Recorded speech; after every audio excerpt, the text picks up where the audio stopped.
본문의 말씀을 가지고 정결하게 하라라는 제목으로 말씀을 함께 나누겠습니다. 자, 오늘 말씀에 보면 부정하게 된 자를 위해서 어떻게 정결하게 하는지 그 방법을 굉장히 구체적으로 말씀해 주시죠.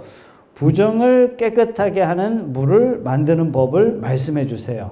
자, 부정한 자가 깨끗하게 하는 제사가 뭐죠? 속죄제잖아요. 속죄제. 자, 오늘 방법은 속죄제의 또 다른 방법을 소개해 주시고 있어요. 임시 방편으로 속죄제를 허락해 주신 겁니다. 왜 임시 방편을 허락하셨을까요? 지금은 광야 행군 중이었던 거예요. 여러분 제사 지내려면 어떻게 해야 돼요? 다 진을 쳐야 되는 거예요.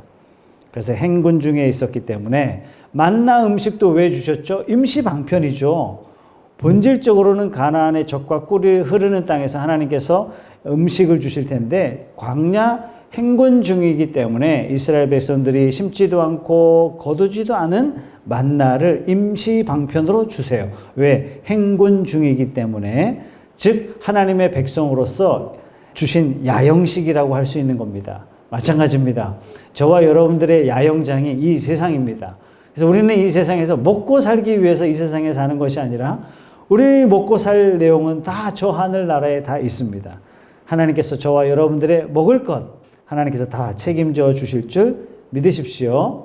자, 이제 어떻게 오늘날 이 말씀이 적용되는지 이 말씀을 풀어가면서 적용해 보도록 하겠습니다. 자, 1절부터 3절까지 말씀을 다시 보면 여호와께서 모세와 아론에게 말씀해 주셨어요. 2절 여호와께서 명령하시는 법의 율례를 이제 이르노니 이스라엘 자손에게 일러서 온전하여 흠이 없고 아직 멍에 매지 아니한 붉은 암송아지를 내게로 끌어오게 하고 너는 그것을 제사장 엘르아살에게 줄 것이요 그는 그것을 진영 밖으로 끌어내어서 자기 목전에서 잡게 할 것이며. 여러분, 흠 없고 멍에 매지 아니한 이 말씀을 딱 받는 순간 모든 성경을 통해서 이러한 말씀이 나오면 흠 없고 죄 없으신 예수 그리스도를 여러분들이 마음속에 탁 떠올리셔야 됩니다. 하나님은 창조로부터 예수 그리스도를 우리에게 보내시기 위해서 이 인류에게 끊임없이 암시하시고 끊임없이 계시하시고 끊임없이 알려주시고 계신 것입니다. 진영 밖으로 끌고 가래요. 예수님이 어디서 십자가에 달리셨어요? 예루살렘 밖, 영문 밖. 기억나십니까? 히브리서 13장 12절 13절 말씀은 이렇게 해석하고 있어요. 그러므로 예수도 자기 피로써 백성을 거룩하게 하려고 성문 밖에서 고난을 받으셨느니라. 그런즉 우리도 그의 치욕을 짊어지고 영문 밖으로 그에게 나아가자.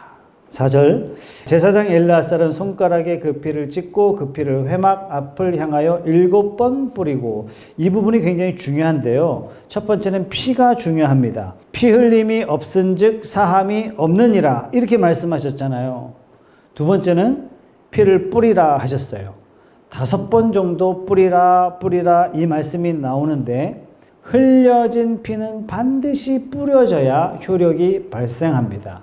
번제단 앞에서 소나 양이나 염소를 잡을 때 피가 흘려지겠죠. 그 피를 받아서 제단 안에 들어가서 그 앞에 피를 뿌립니다. 그리고 나서 지성소 안으로 들어갈 수 있는 겁니다. 여러분, 흘려진 피는요 반드시 뿌려져야 되는 거예요. 근데 여기서 7번 뿌린다 이 말씀이 나오는 것은 완전한 것을 의미하는 겁니다. 이 완전한 이 의미가 이 신약에 와서는 어떻게 성취되었냐면 히브리서 10장 14절 말씀이에요. 그가 거룩하게 된 자들을 한 번의 제사로 영원히 온전하게 하셨느니라. 여러분, 구약의 제사와 어린 양 대신 예수 그리스도의 제사는 본질적으로 틀립니다. 구약의 제사는 끊임없이 예수 그리스도를 상징하기 때문에 끊임없이 제사해야 돼요. 끊임없이 잡아야 돼요. 끊임없이 피를 흘려야 돼요. 끊임없이 피를 뿌려야 돼요. 그러나 예수 그리스도께서 흘리시는 그 피는 단 한 번으로 영원히 온전하게 저와 여러분들을 정결하게 하신 줄 믿습니다.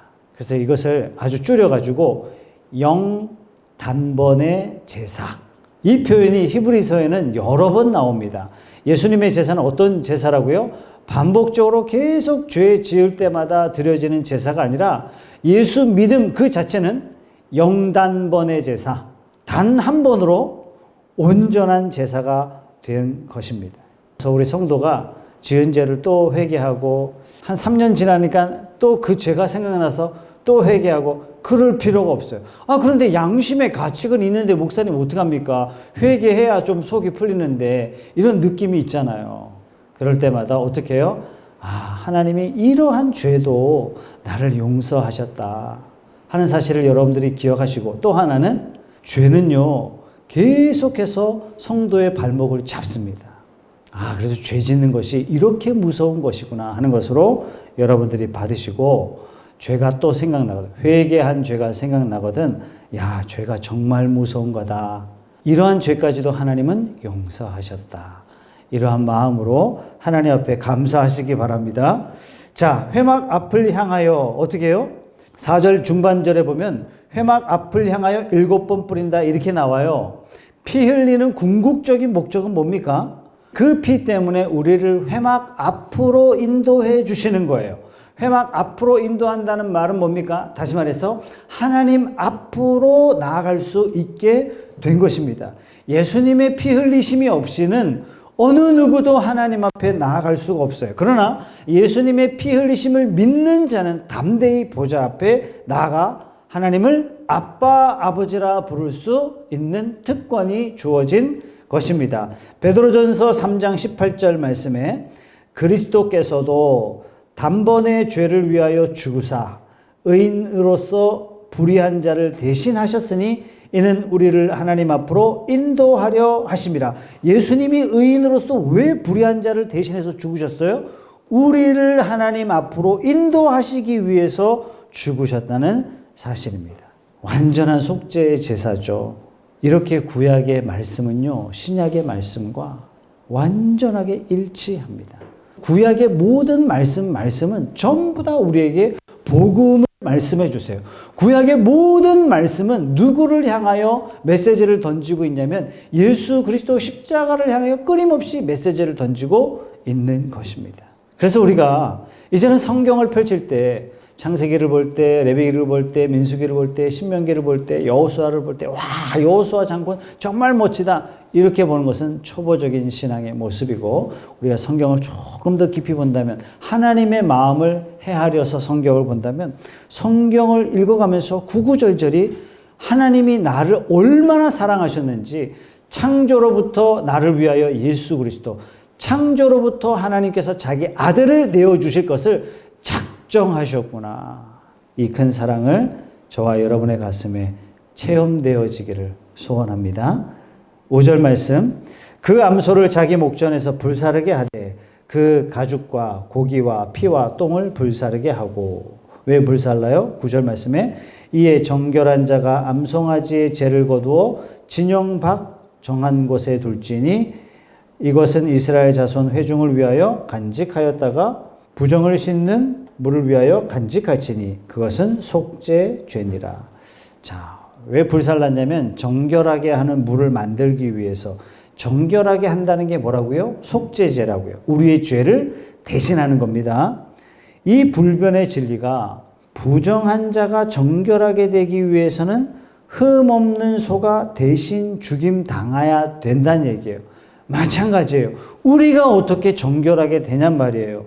우리 예수님께서, 흠 없으신 우리 예수님께서 우리를 깨끗하게 하시려고 대신 죽으신 십자가의 그림자를 지금 오늘 말씀을 통해서 저와 여러분들에게 보여주시는 거예요. 그래서 성탄절은요, 어떤 의미가 있냐면 세상에 나를 하나님의 자녀로 삼으시기 위해서 하나님 자신이 죽으시기 위해서 이 땅에 오신 날인 거예요. 인간이 받을 수 있는 최고의 선물을 하나님께서 저와 여러분들에게 베푸신 겁니다. 자, 이제 정결케 하는 물을 어떻게 사용하는지 11절 말씀에 시체 만진 자도 부정하고 14절 말씀에 장막 안에 죽음과 함께 있었던 자도 부정하고 16절 말씀에 죽은 자나 시체를 만진 경우에도 부정하다. 이 세 경우는요, 전부 다 죽음과 관련해서 부정하다. 부정하다라는 것은 정하지 않다는 얘기인 거예요. 의롭지 않다는 얘기입니다. 우리가 늘상 사용하는 부정적인 감정의 표현은 아닙니다. 하나님 보실 때 이것은 옳지 않다는 얘기입니다. 왜 그럴까요? 죽음이 어떻게 왔죠? 죄로 말미암아 왔잖아요. 그래서 죽음을 가까이 하지 말라. 왜요?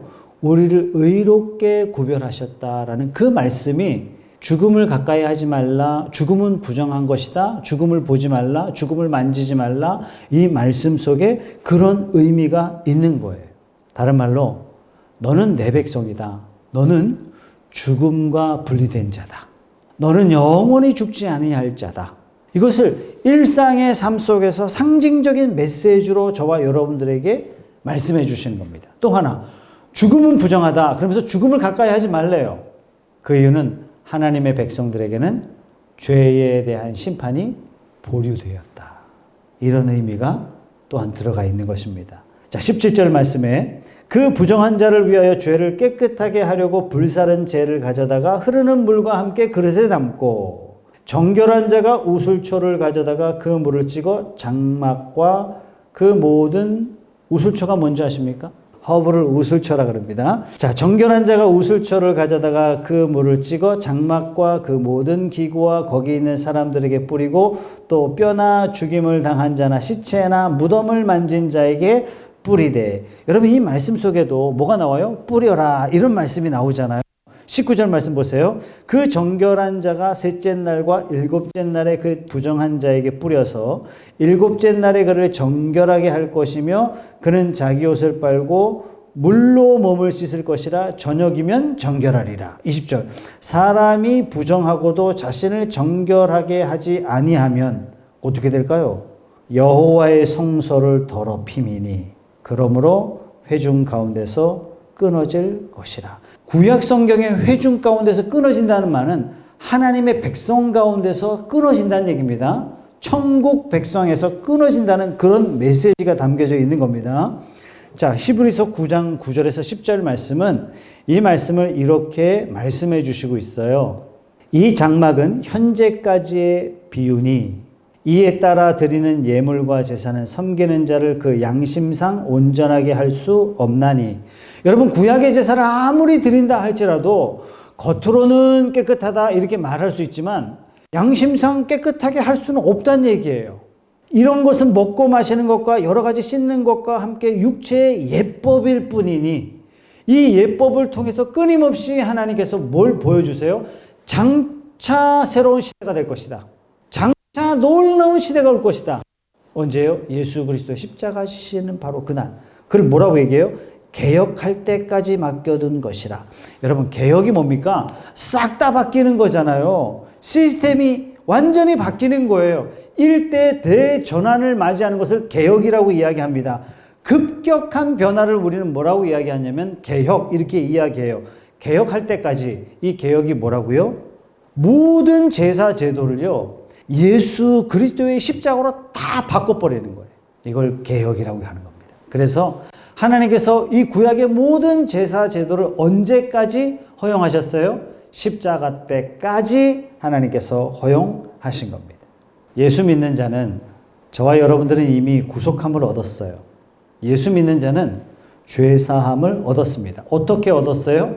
예수님의 피로 말미암아 영원히 단번에 저와 여러분들이 죄사함을 받은 줄 믿습니다. 그럼에도 불구하고 우리는 자주 실수한단 말이죠. 우리는 자주 넘어지기도 합니다. 그래서 우리는 일상생활에서 정결함을 받아야 돼요. 자, 예수님의 십자가 사건은 과거 완료형입니다. 이미 저와 여러분들은 하나님의 백성 되었습니다.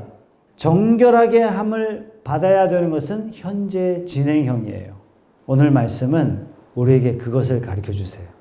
번제단 앞에서 속죄제를 드린 백성일지라도 삶의 죽음을 가까이 함으로 부정하게 된 자는 일상생활 속에서 늘 정결하게 정결 예법을 따라서 속죄하라.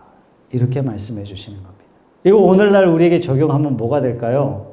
이것은 요한일서 1장 9절의 말씀.